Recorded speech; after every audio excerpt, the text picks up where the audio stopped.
मुगल साम्राज्य के संस्थापक बाबर ने भी अपने आत्मकथा लिखी थी, जिसमें उन्होंने एक खुलासा यह भी था कि बाबर को एक लड़के से इश्क हो गया था।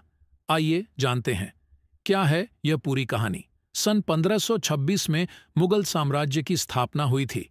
बाबर ने दिल्ली के सुल्तान इब्राहिम लोदी को हराकर भारत में मुगल साम्राज्य स्थापित किया था।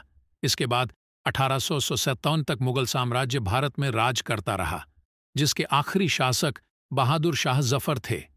पुराने समय में राजा अपनी आत्मकथा लिखकर जाते थे, जो कि भविष्य के लिए एक प्रमाणित दस्तावेज होती थी। मुगल साम्राज्य के संस्थापक बाबर ने भी अपने आत्मकथा लिखी थी, जिसमें उन्होंने कई चौंकाने वाली बातें लिखी थी। बाबरनामा में मुगल बादशाह ने एक लड़के से हुए इश्क का भी जिक्र किया था। आइए जानते हैं क्या है यह पूरी कहानी। बाबर ने अपनी आत्मकथा तुर्की भाषा में लिखी थी, जिसका नाम था तुज़्क-ए-बाबरी, और जिसे बाबरनाम भी कहा जाता है। तुज़्क-ए-बाबरी यानी बाबरनामा में बाबर ने अपनी पहली शादी के बारे में जिक्र किया है।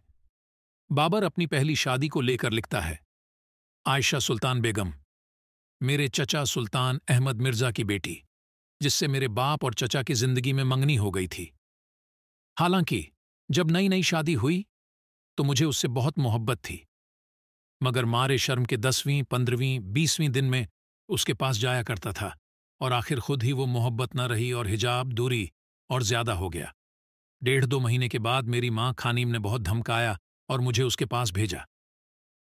बाबरनामा में आगे बाबर ने बाबरी नाम के लड़के से अपने इश्क की कहानी को बयां किया है। बाबर ने लिखा है, उर्दू बाजार में एक लड़का था, बाबरी नाम, जिसमें हमनामी, एक जैसा नाम की भी एक मुनासबत थी। उन्हीं दिनों में मुझे उसके साथ अजीब लगवा पैदा हो गया। उससे पहले किसी पर फरेफ्ता आशिक न हुआ था, किसी से मेहर व मोहब्बत की बात तक न की थी, बल्कि दिल्लगी का नाम भी न सुना था। बाबर ने बाबरनामा में बड़ी बेबाकी के साथ बाबरी के साथ अपने इश्क के किस्से को दुनिया के सामने रखा है।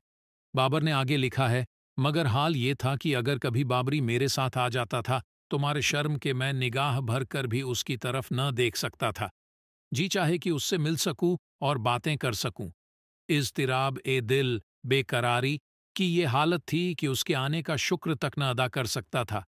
ये तो कहाँ कि न आने का गिला जबान पर ला सकता, और जबरदस्ती बुलाने की तो मजाल ही किसको थी। बाबर ने बाबरनामा में बाबरी से हुई अचानक मुलाकात का जिक्र करते हुए लिखा है, इसी शेफ्तगी इश्क के जमाने में एक दिन अपने हशम ओ खेदम लाव लश्कर के साथ में एक गली में चला जाता था। दफतन अचानक बाबरी से मेरा आमना सामना हो गया। मेरी अजीब हालत हुई, करीब था कि अपने आपे में मैं न रहूं। आंख उठाकर देखना या बात करना तो मुमकिन न था।